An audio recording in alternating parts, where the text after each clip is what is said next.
Feliz lunes y bienvenidos al 10º cafelito ya con historia japonesa. Bueno, en realidad no es lunes, es martes, pero es que esta semana aquí el lunes será festivo, así que bueno, pues he decidido moverlo a un día más tarde, espero que no os importe. Y bueno, ya habéis visto de lo que vamos a hablar en el cafelito de hoy, nos vamos a ir hasta el siglo XII para hablar de la primera gran guerra samurái de la historia japonesa, es la conocida como las guerras Genpei o la guerra Genpei, depende de cómo se entienda, se puede decir en singular o en plural, ahora lo veremos. Yo de todas formas prefiero utilizar el plural, prefiero hablar de las guerras Genpei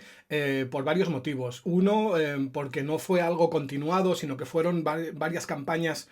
sueltas, podríamos decir, además con una tregua forzosa por el medio de como 2 años, pero sobre todo porque no era una guerra por un único motivo, con un único objetivo que se consiguiera y ya está, sino que el objetivo fue variando un poco sobre la marcha, así que considero que es más apropiado entenderlo como guerras, pero eso es un poco de lo que vamos a hablar hoy, de los motivos de estas guerras Genpei, porque no está tan claro como parece o como se suele decir. Así no vamos a hablar de los motivos concretos por lo que estalló esta guerra, el tema del edicto del príncipe Mochihito y demás, otro día podemos hablar de eso, sino que hoy quiero ir un poco más a los motivos de fondo, a qué es lo que movió a que sucediera todo esto, porque lo otro, lo de que el tema del edicto del príncipe, etcétera, fue solo la consecuencia de esa situación previa. Pero bueno, vamos a empezar por el principio. Dejando de lado el tema de si hablamos en singular o en plural, vamos a la segunda parte del nombre. No vamos al guerra o guerras, sino que vamos primero a mirar qué es esto de Genpei, de dónde surge. Pues muy bien, por un lado tenemos a un clan samurái llamado Minamoto, a los que también se puede llamar Genji, que significa más o menos la familia Minamoto, pero leyendo ese kanji, el kanji Minamoto, leyéndolo de otra manera, que sería ahora un poquito largo de explicar el tema de las pronunciaciones diferentes de los kanjis en japonés, pero bueno, la otra pronunciación sería Gen, y con este ji que marca esto, que es una familia, un clan. Y por el otro lado tenemos a los Taira, a los que de la misma forma también se llamaba Heike, que significa la casa, Taira, leyendo de nuevo ese kanji, el kanji Taira, pues de otra manera. Así, si tomamos los kanji Minamoto y Taira, pero con esta lectura, con el Gen y con el Hei, y los combinamos, pues sale la palabra Genpei. En realidad sale la palabra Genhei, lógicamente, pero bueno, por un tema fonético del japonés, que también sería largo de explicar, esta H aspirada, esta Hei, acaba cambiando a esta P, guerras Genpei, y de aquí surge el nombre. Así que bueno, muy fácil, literalmente guerras Genpei o guerra Genpei significa únicamente guerra entre los Minamoto y los Taira. Muy sencillo, ¿no? Esto es bastante útil para explicar esta guerra pues rápidamente y de forma superficial, pero es también bastante engañoso porque reduce este conflicto a sencillamente una pelea entre dos clanes rivales y punto. No analiza mucho más las causas. Y no fue en absoluto así. Otro día podemos hablar de cómo surgieron estos clanes guerreros y por qué surgieron, y también por qué, si surgieron en las provincias alejadas de la capital, por qué más tarde, en torno a los siglos XI o XII, algunos de ellos fueron trasladados o enviaron parte de su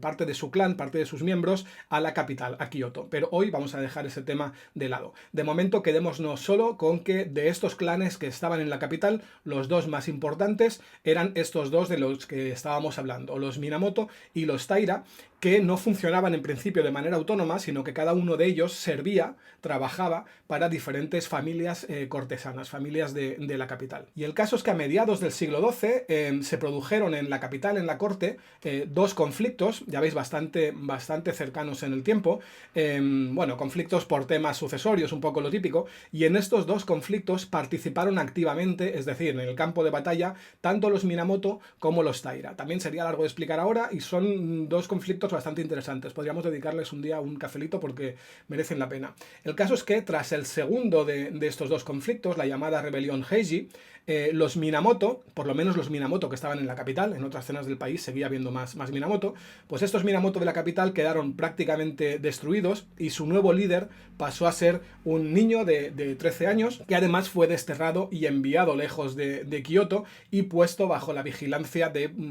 estrecha de vasallos del clan Taira. Y el líder de estos Taira Taira Kiyomori, lo tenemos aquí, a partir de ese segundo conflicto, sobre todo, se fue haciendo poco a poco con el control efectivo del gobierno, aprovechando, bueno, un vacío de poder que había también en la capital, porque la familia Fujiwara, que era la que hasta entonces controlaba un poco la corte, pues estaba en un momento de decadencia, y también porque en ese momento había una fuerte rivalidad entre el emperador y su padre, un emperador retirado, pero que seguía intentando mover los hilos de todo desde las sombras, y bueno, el emperador actual no estaba demasiado de acuerdo. Así que Taira Kiyomori aprovechó todo ese momento, esa coyuntura, y que ellos eran los que tenían el poder de la fuerza, porque al final habían decidido los conflictos en el campo de batalla, pues aprovechó ese momento para ir escalando posiciones dentro del gobierno y dentro de la corte. Vaya, en definitiva, que los samuráis se dieron cuenta de que si al final iban a ser ellos los que iban a solucionar los conflictos luchando y dejándose el pellejo en el campo de batalla, para decidir al final si mandaba este o mandaba aquel otro, pues casi que mejor mandaban ellos y ya está. Así, este Taira Kiyomori, el líder de los Taira, llegó al cargo de gran ministro en el año 1167, y no solo eso, además fue colocando a otros Taira de su familia en los cargos de responsabilidad del gobierno. Pero un tema importante, aunque tenemos aquí a unos samuráis ejerciendo el gobierno, esta fecha no marca la llegada de los samuráis al poder. Porque aunque sí eran samuráis y sí estaban en el gobierno, yo siempre digo que esto se debe entender más que como un gobierno samurái, se debe entender como que hay un samurái en el gobierno, que parece lo mismo, pero no lo es. Porque lo que hicieron los Taira fue continuar gobernando, pero de la misma forma exactamente en la que lo hacían anteriormente el gobierno cortesano, el gobierno aristocrático. Con lo cual no vemos ningún cambio de sistema, ningún cambio de paradigma. Cambian los nombres, pero sigue siendo lo mismo. Y obviamente, como era de esperar, pues estos Taira, a partir de este momento que empezaron a gobernar, empezaron a crearse enemistades un poco por todos lados. Por un lado, pues por los cortesanos, porque los Taira estaban acaparando todos los puestos de poder dentro de la corte, todos los cargos de importancia, y eso a los que ya estaban allí obviamente no les gustaba. También la enemistad de buena parte de los samuráis de todo el país, que veían cómo alguien de su clase, de los suyos, estaban gobernando, pero en cambio seguían haciéndolo de la misma forma, sin beneficiar especialmente a la clase guerrera, olvidándose un poco de dónde venían, y también se ganaron la enemistad de parte de la familia imperial, con lo cual, bueno, tenían un poco a todo el mundo en su contra, así que solo hacía falta una chispa que disparase un poco todo ese descontento hacia ellos. Y bueno, resumiendo mucho, ya he dicho que otro día podemos entrar más en detalles en este tema, el líder de los Minamoto en el año 1180 ya no era aquel niño de 13 años, sino que, pues bueno, había crecido y ahora tenía 33 años. Y digamos que todo ese descontento que había en muchos sitios del país, en muchos sectores hacia los Taira, pues acabó desembocando en cierto momento en varias rebeliones aquí y allá, y una de estas rebeliones fue encabezada por este Minamoto Yoritomo, que se puso al frente del que era su clan, de los Minamoto. ¿Significa esto que tenemos entonces a los Minamoto enfrentados a los Taira, y por eso aquello de Genpei, de guerra entre los Minamoto y los Taira, estaría entonces justificado? Pues no. Veamos, hemos dicho que Yoritomo no solo estaba desterrado, sino que también estaba puesto bajo custodia de vasallos de los Taira. Y concretamente, en este momento, estaba bajo la custodia de este Hojo Tokimasa, el líder del clan Hojo.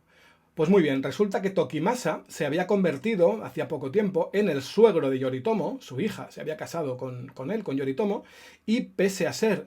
no solo vasallo de los Taira, sino que los Hojo estaban emparentados familiarmente con los Taira, pues pese a todo esto, se cambió de bando, pasó del color rojo al color blanco, poniéndose del lado de Yoritomo. Y entre los dos entonces empezaron a reclutar a otros clanes para que se uniesen a su rebelión. Y aquí está lo curioso, porque por un lado, obviamente, reclutaron, pues bueno, al propio clan Minamoto y también a otras familias emparentadas con ellos, como estas que tenemos aquí, Satake, Takeda, Nita, Shikaga, pero bueno, eso era un poco lo esperable, ¿no? Estaban reclutando a los suyos. Pero resulta que por otro lado, también reclutaron a algunas familias, algunas ramas de los propios Taira, y a otras familias que estaban emparentadas con ellos, que también se pasaron al lado de la rebelión de Yoritomo. Y no solo eso, no solo en el bando supuestamente de los Minamoto había todos estos Taira, sino que también, si miramos el bando de los Taira de la capital, también nos encontramos con no tanta presencia del otro lado, pero también nos encontramos con alguna rama de los Minamoto y con algunas familias emparentadas con ellos. Así que no está nada claro esto de rojos contra blancos. Pero es que más aún, durante alguna fase de la guerra, la lucha principal se dio entre diferentes facciones del bando Minamoto, el bando de Yoritomo y otro bando capitaneado por un primo suyo, por Minamoto Yoshinaka, también conocido como Kiso Yoshinaka. Entonces, pues volvemos a la pregunta anterior. ¿Era esto una guerra entre los Minamoto y los Taira? Pues ya estamos viendo que no queda tan claro. Si acaso podríamos simplificarlo diciendo que era una guerra entre dos bandos guerreros, uno de ellos capitaneado por un Minamoto y el otro de ellos capitaneado por un Taira. Porque además, y esto suele pasarse por alto,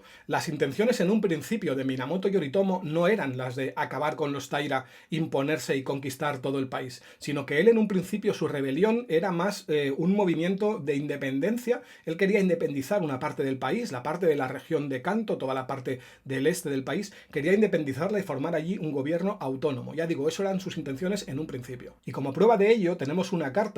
que Yoritomo envió a la corte de Kioto en el verano de 1181, donde decía esto: igual que antaño, los Minamoto y los Taira deberíamos estar hombro con hombro, a vuestro servicio. Kanto estaría bajo el control de los Minamoto y el mar occidental estaría controlado por los Taira. Ambos podríamos ser gobernantes. Estas palabras no encajan en absoluto con esa idea de una guerra sin cuartel entre dos clanes que se odian, dos clanes enfrentados por eso, pues por una profunda enemistad, y sí lo hacen en cambio, sí que encajan con lo que decíamos antes, que la única intención de Yoritomo era la de crear una especie de estado independiente dentro de Japón que fuese toda la zona este del país, como él comenta en esta carta, la región de Kanto.